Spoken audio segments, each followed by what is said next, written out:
Welcome to Innovating Leadership, Co-Creating Our Future. I'm your host, Maureen Metcalf, founder and CEO of the Innovative Leadership Institute. I'm delighted to have on our show today Gleb Tsipursky, CEO of the boutique Future of Work consultancy, Disaster Avoidance Experts. Gleb helps leaders use hybrid work to improve retention and productivity while cutting costs. And as we're now in Mental Health Month, he's also going to tie the questions of working from home, working from the office, or hybrid to mental health and well-being. So Gleb, welcome back to the show. Thanks so much for having me back, Maureen. It's wonderful to be back. Your expertise is always welcome, so we're delighted to have you as a recurring guest. Thank you, Maureen. So how do traditional business gurus argue that remote and hybrid work negatively impacts employees' mental well-being and work-life balance, and contrast it with others who have a very differing point of view? Traditional business gurus, like let's say Malcolm Gladwell, he's a known outspoken critic of people working anytime remotely. For example, he said in a podcast interview, and I'm quoting here, "There's a core psychological truth, which is we want you to have a feeling of belonging and to feel necessary. I know it's a hassle to come into the office, but if you're just sitting in your pajamas in your bedroom, is that the work life you want to live?" Unquote. And he talks about how remote work is just not satisfying people's work-life balance and how it's bad for people's mental well-being, and you really need to come to the office to feel connected, to feel a sense of community.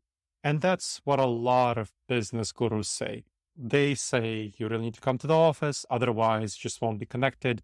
And we all know from a mental health perspective that feeling connected to others is indeed important for mental health and well-being. That's kind of one side of the story. The problem with that perspective is that they're comparing working remotely to an ideal state of perfect, wonderful mental health and mental well-being. That's not the reality of what happens.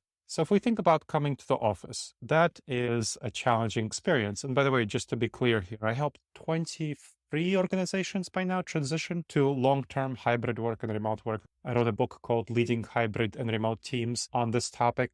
And I'm not at all against in-office work. In fact, the large majority of my clients, I recommend that they adopt a hybrid work modality. So meaning people spend some time in the office and some time remotely. So I'm just reporting what the data said and what some people who want everyone to be in the office 5 days a week, they're getting it wrong simply from the perspective of mental well-being. And we can talk about other perspectives. When you're talking about people coming to the office, it's not simply a state of grace and idealism. What you're doing is you're having the commute. And the commute is a big, big challenge. So you look at statistics by the Census Bureau. It found that people spend about an hour on the commute every day in the United States. And that's 55 minutes of that time is simply the driving time.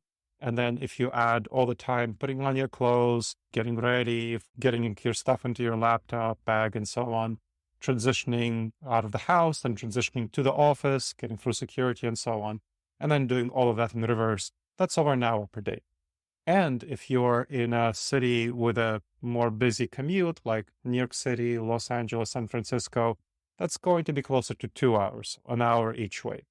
So if you think about that time, that is the most miserable time for most people in their day, their commuting time. It's stressful, it's effortful, it's very, very draining and disheartening.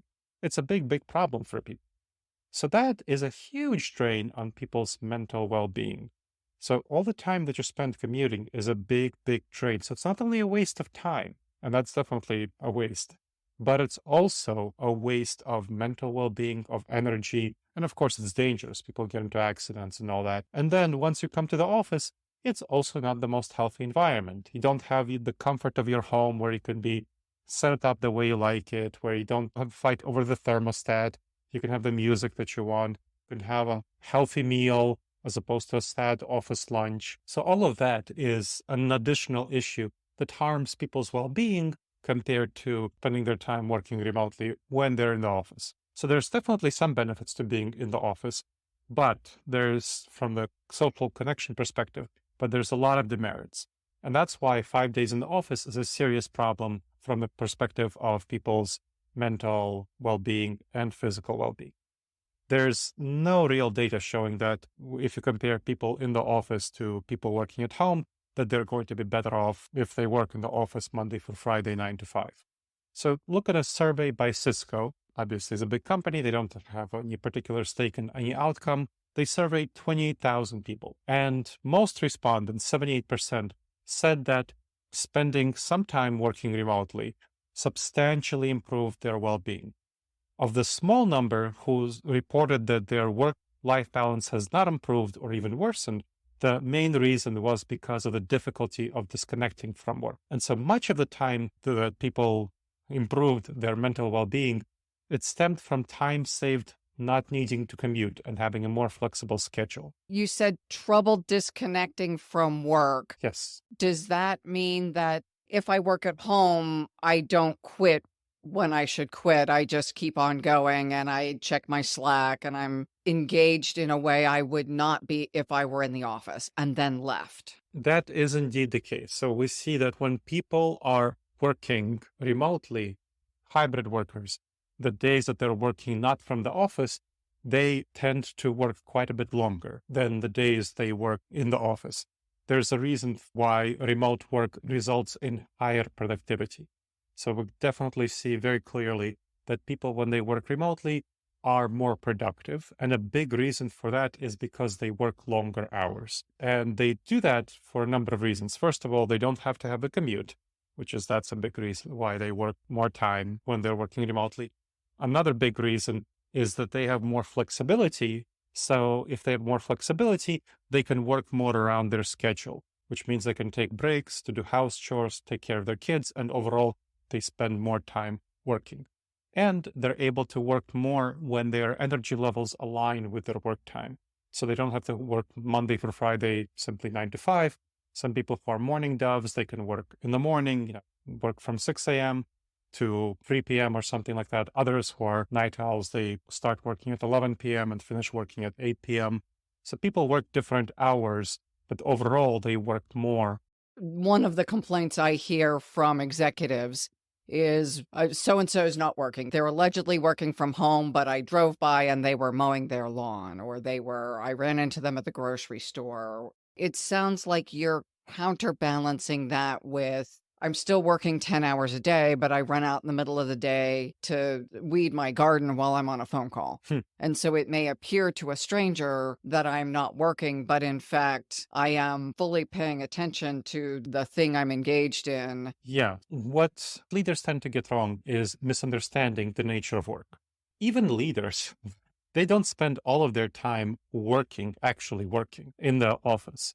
From observation studies, when you look at the time that people actually spend working when they're in the office, it's 36 to 39% of their time is actually spent doing work for the company.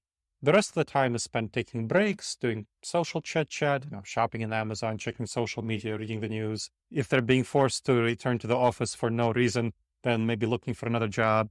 So people don't spend all of their time in the office working, and they don't spend all of their time in the home working. They take breaks, they do chores, they do whatever other activities they need to do. But there's no question that overall, people are more productive when they work remotely. So if you take a look at the time when people are working in the office, you can compare people on the same roles. I'll give you an example. There was a study on a company called Trip.com, which, as you can guess from the name, is a large travel agency. And there was a randomized control trial, which is a gold standard in research.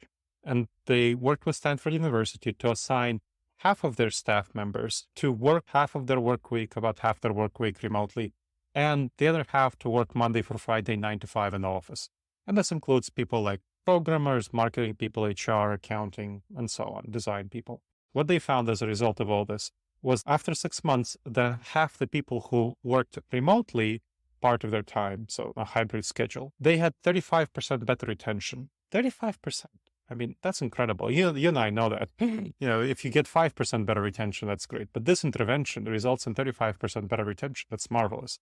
And they found that people who are working remotely were quite a bit more productive. It's somewhat hard to measure that for someone like, let's say, an HR person or a customer service person, but they were able to measure it for programmers who wrote 8% more code that was accepted as quality code compared to the same roles of programmers who worked in the office for 6 months. Full time in the office. So very much clear that these programmers were more productive. And what they found was that these programmers, they were working less during the standard hours, Monday through Friday, 9 to 5, but they worked more outside of these standard hours. And they more than made up for taking breaks, doing household things during these standard hours by working outside of these standard hours and getting more stuff done for the company. And that speaks to the fact that probably for the industrial modality of working like we used to do in the factory 9 to 5, we simply transitioned from that to working in the office 9 to 5. But working in the office is not the same thing as working in the factory. We work with our brains much more. Our brains get tired. And that's why it's very beneficial for our brains to take a break and go weed the garden or go to the store or post on Facebook or something like that. We relax during that time, and then we're able to focus more on our primary work tasks and do more work and be more productive and produce more quality work outside of that period if we work more flexible hours. Not unlike the history of human beings, that the Industrial Revolution is only a short part of human history.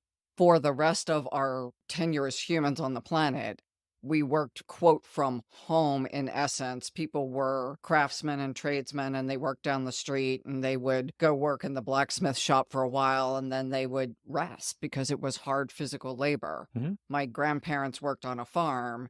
They didn't necessarily go out and plow for 8 hours, and certainly they didn't go out and plow for 8 hours a day, 300 days a year. Their tasks ranged. They would do maintenance work in the evening. The work changed in the winter. Tasks varied and energy varied depending on what was required. And it seems that given the opportunity to work hybrid, at least, we are then able to do a similar variation where I can manage my energy, not just my tasks. And if you think of that, the brain is a muscle, just like any other muscle. If you try to do physical exercises for 9 hours a day, 8 a.m. to 5 p.m., you will get really tired and you'll be much less productive with physical exercises by the end of the day if you're doing them. But if you take breaks to do something else besides the physical exercises, you'll be able to do overall more physical exercises throughout the day, whatever you're doing. So it makes a lot of sense. This brain is the same way. If you take breaks and you pace yourself and do various tasks throughout the day, you'll be able to get overall quite a bit more done and be more productive than if you are just doing the same stuff with your brain Monday through Friday, 9 to 5. Or 8 to 5. So just like your grandparents. Well, and they worked, I'm sure, long hours because they were up milking cows and taking care of chickens, and they did stop to eat because it was hard physical labor. In the summer, I assume the work did not stop until the sun went down, which was well past 5 p.m. They had trouble separating work, too, from life because they lived on the farm, and they did what was required.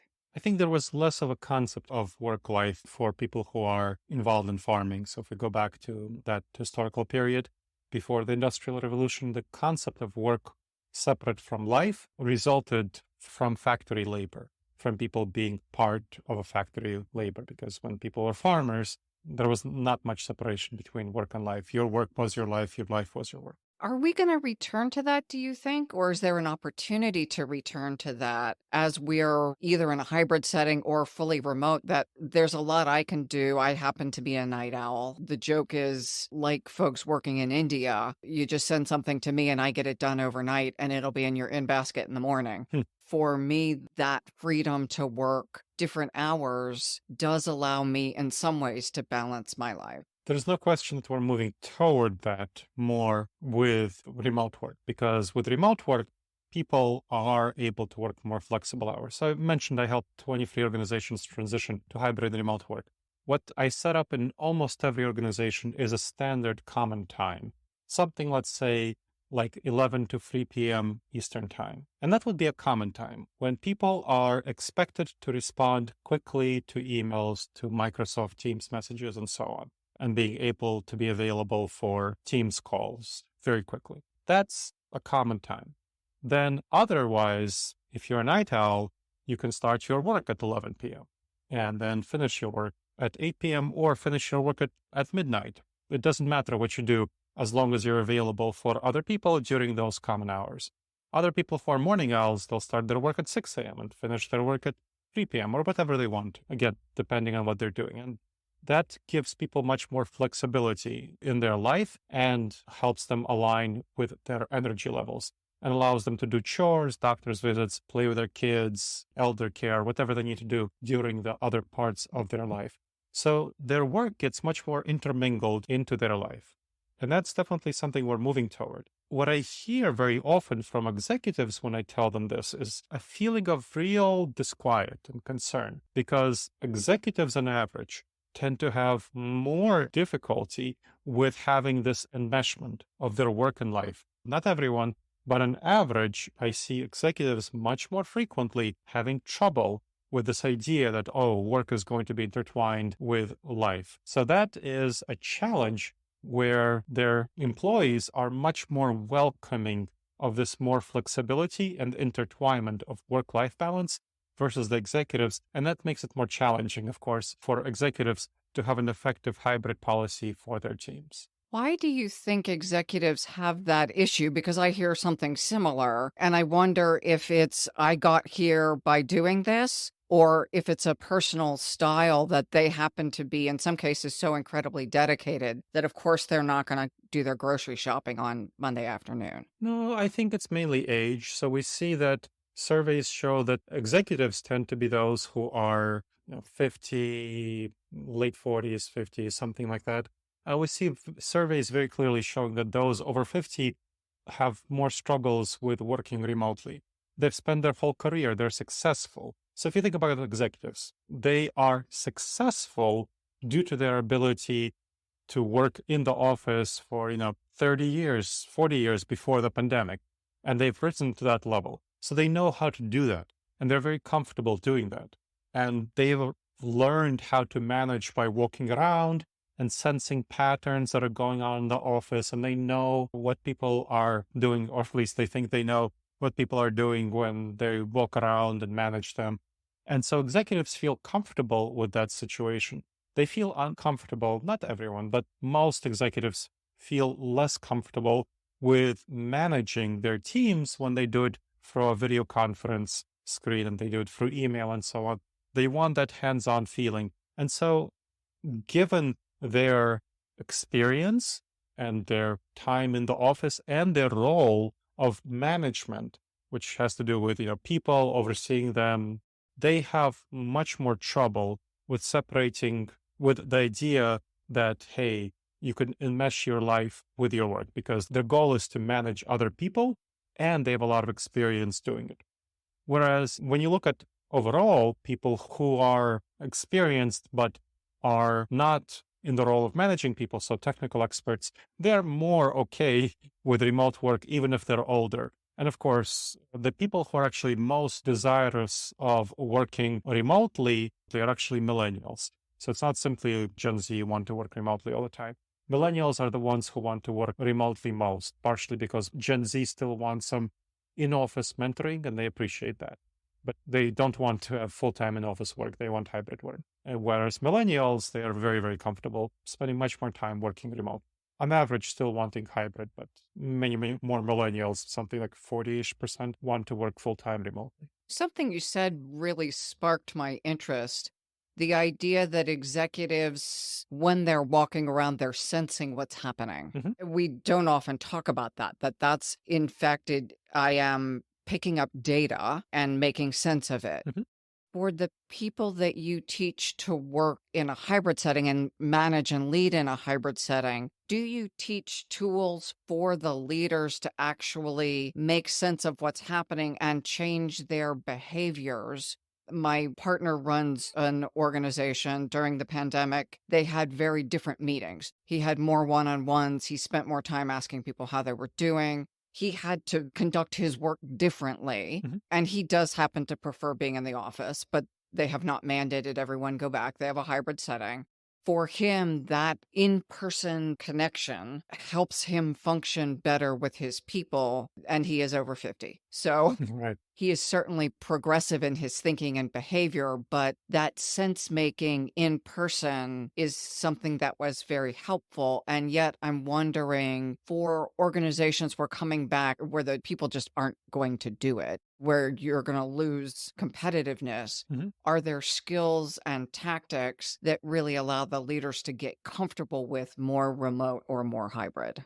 Yeah, I definitely have to say that your partner fits the pattern more broadly of what leaders on that age category tend to have the perspective. Oh, I'm better managing people when they're in the office and so on.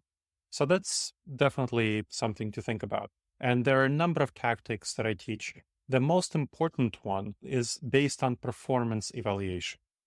So the performance evaluation people are used to is the once annual large performance evaluation. Go for your goals for the year, see how you did, and so on, and you're rated up based on that.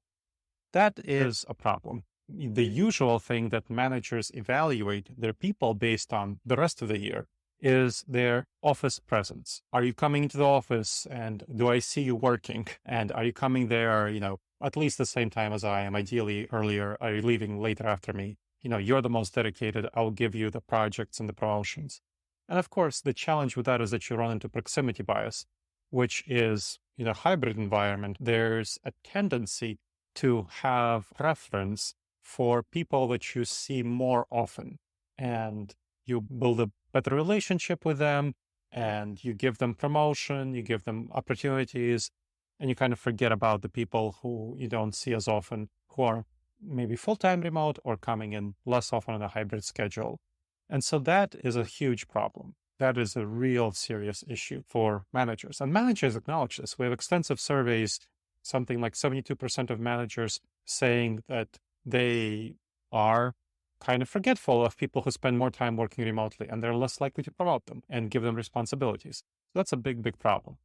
And so what I teach managers to do is to focus on changing the performance evaluations from that once annual performance evaluation to brief, small weekly performance evaluations in one-on-ones. So the good managers already do weekly one-on-ones. That's a kind of a best practice anyway, to do weekly one-on-ones with your direct reports. And now it's especially important. But the key thing of weekly one-on-ones in the performance evaluation is to integrate an element of performance evaluation into the one-on-ones. That's critical.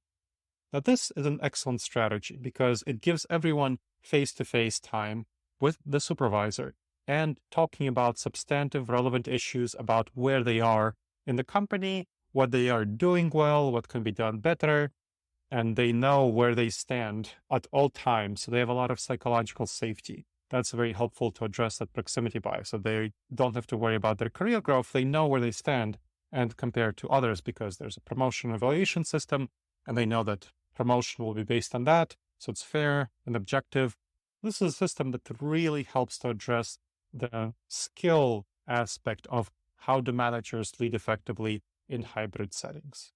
For some people, this is going to seem like dramatic overkill. There were certainly leaders who say, I haven't talked to my boss for months. So they're not going to have a weekly performance meeting. They might have a monthly conversation. I'm assuming the frequency and content of these meetings varies by level in the organization. Yeah, here I'm talking about rank and file teams. It's important for rank and file teams to have those weekly meetings.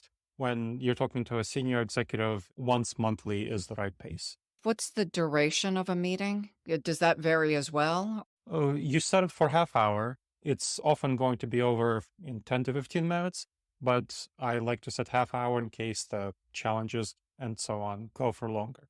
If it's going to be once monthly, then you'll set it for longer, then you'll set it for an hour instead of a half hour. But for the weekly meetings, setting it for a half hour, you'll usually complete it within 15 minutes. You also talked about that frequency creates psychological safety. People may have an uneven understanding of what is it and how do you get there? Psychological safety is a feeling that you are allowed to make mistakes and you're supported and you're trusted by members of your team, and that you know where you stand in relation to members of your team. You're confident in their support for you. You're confident in your supervisor's support for you. So you're safe in taking initiative, taking some risks, making some mistakes, and knowing that overall you'll be rewarded for taking those risks, and you'll be supported and protected from being punished for taking wise risks.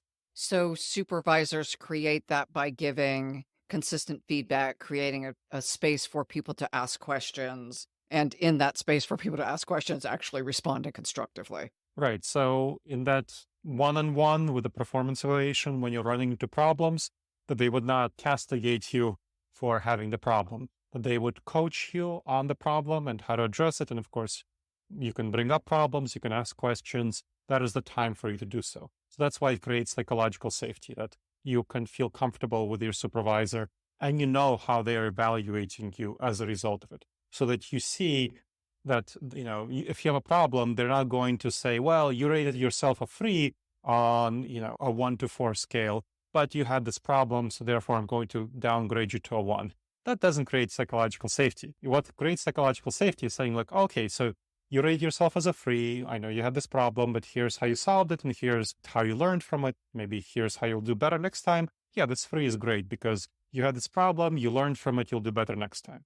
And yet the supervisor still has to be able to give constructive, you missed the mark kind of feedback. Of course, but you don't decrease their performance. So that's where the key is. Does the boss decrease your performance evaluation because you acknowledge the problem? Well, maybe then am I going to be acknowledging problems to my boss if I know that he's going to be decreasing my performance evaluations if I bring up problems to him, right? So that is the kind of thing that you want to avoid. It's a tenuous balance between safety and helping people recalibrate so that they can, in fact, grow and develop. Yes, of course. So if someone is miscalibrating how well they're performing, then you can discuss what the expectations are. That's when it really helps to have 3 to 5 goals. Well, okay, so here are the goals. It seems that you've not met these goals. You are rating yourself a little bit too highly given that you've not met those goals.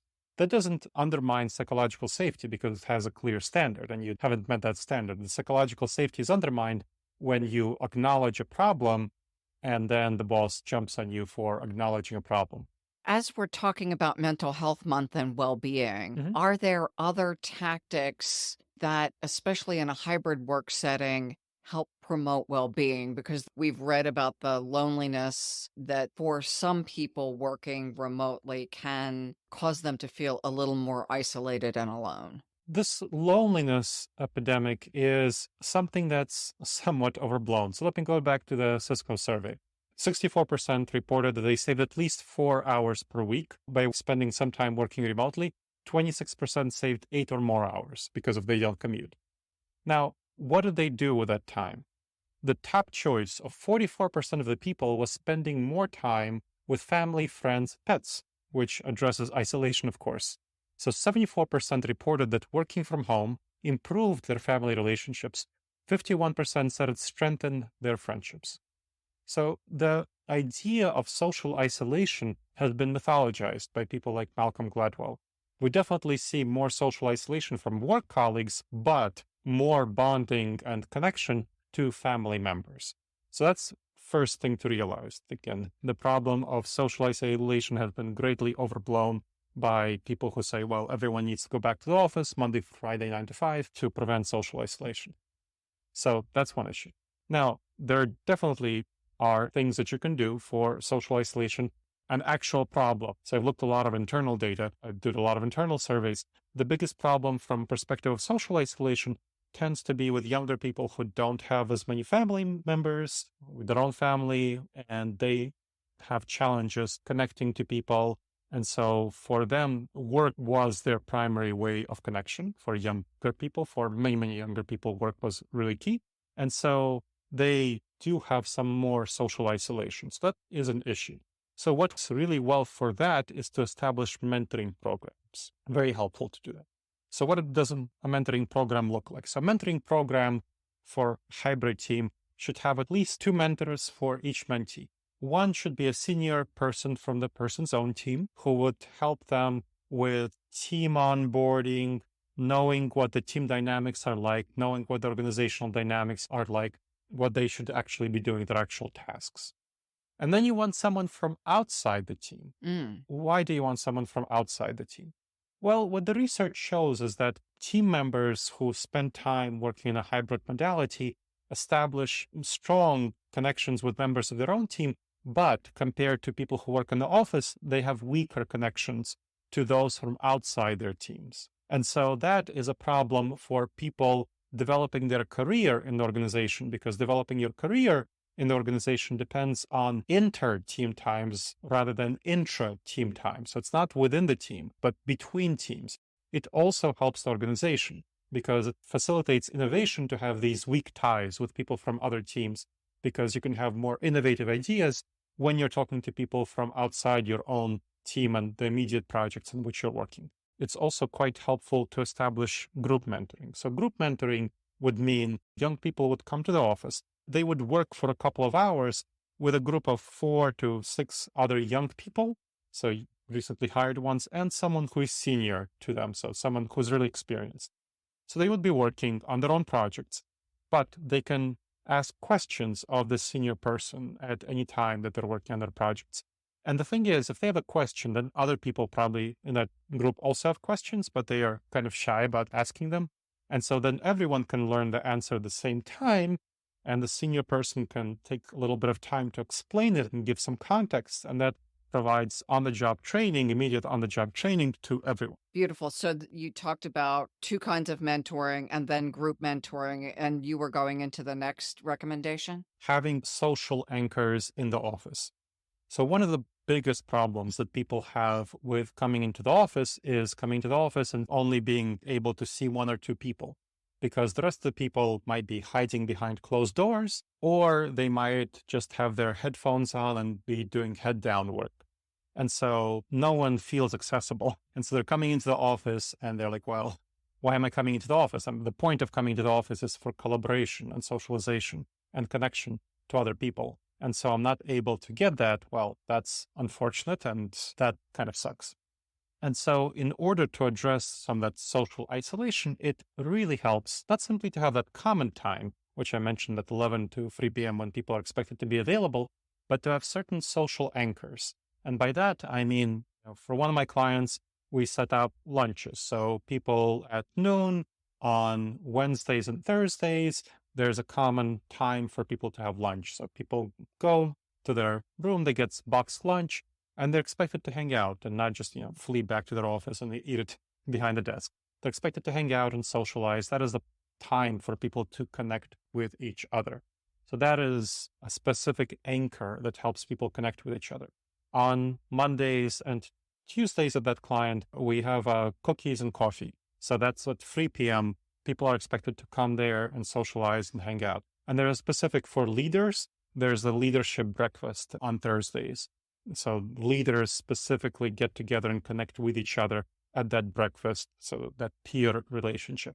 So that is another very valuable tool to have social connections in a way that's not forced, in a way that's not super structured, and one that creates more spontaneous connections. Beautiful. Thank you. What other recommendations are working with your clients that we may not have considered? Another thing to think about is a variety of co-working, which I call virtual co-working.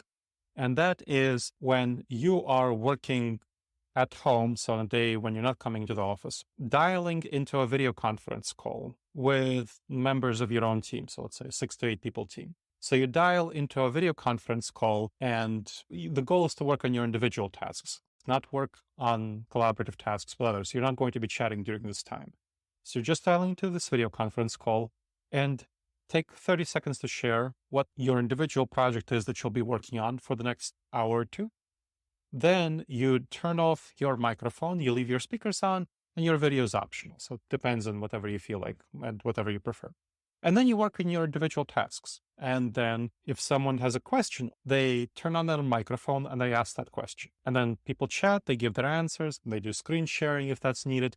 And then they finish and you go on until someone has another question. And so this is a very useful technique for team bonding, for helping the team feel more connected, and for addressing some of that social isolation we talked about is an issue. And this is also very helpful for junior people to get on-the-job training so they can get their questions answered immediately. So this technique is especially helpful for junior people to get connected with the organization and with the team. Let's shift a little bit to the mental health and well-being side of the conversation. You've said a few things that I heard would help social isolation, the lunch or coffee and cookies and fruit, the co-working in the office with a mentor, the co-working remotely. Are there other tactics organizations are putting in place to help burnout, which seems to be a big issue for a lot of people? What are companies doing that you're finding helpful to address mental well-being broadly? So I mentioned that the issue that people had from that Cisco survey, that most people had better mental well-being to do hybrid work, but the small number, 22% who reported that their work-life balance hadn't improved or even worsened, the number one reason cited was the difficulty of disconnecting from work. And so that is a major issue that I've been working on with my clients. And here, the issue is to create clear norms and expectations of what you're supposed to do. So that setting up that 11 to 3 p.m. common time is really helpful for this, because that's when you're expected to be on and be connected to your work and respond very quickly. Outside of that time, you want to set norms. You want to say something like, you're not expected to respond to emails quickly outside of that time. But you don't need to be checking your emails and your Microsoft Teams or Slack messages all the time, which is an unhealthy tendency of a number of people who are unable to disconnect because there's no expectations set. There's no norms set of what they're supposed to do and what they're not supposed to do.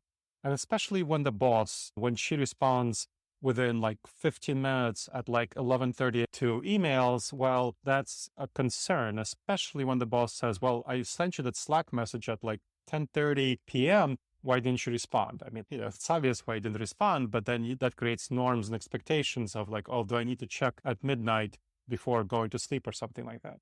So that's something that you really want to be careful about and have norms and expectations of saying, you only need to respond quickly between 11 a.m. to 3 p.m. So norms and expectations that help people disconnect and help them know when they should disconnect. There are companies who have no email policies on weekends, and others will write the email, but they'll time it to deliver in the morning. My team, when we happen to be on at the same time, whether it's late night on a Friday night and we line up, we do communicate. And hopefully my team does not feel that they're required to work on the weekends. But some organizations do have email-free days or meeting-free days. Have you tried those and have they met with good results? Once you have a common time, then that's all. I mean, like being available for 4 hours a day is fine. What some people do is have a sign off in their message saying, well, I'm sending this at 11 p.m., but I don't expect you to respond until your own work time. Other people, like you said, set a schedule, their messages for certain times. So one of my clients has a meeting-free Wednesday, and that seems to work for them. The other thing to do is to have a personal user manual for each person, which shares what time people generally are available and how they prefer to communicate, how they prefer to interact. So having a personal user manual that's widely available to people in your company is a very helpful technique. It's a tool that says that I usually am a morning dove, so I start my workday at 7 a.m.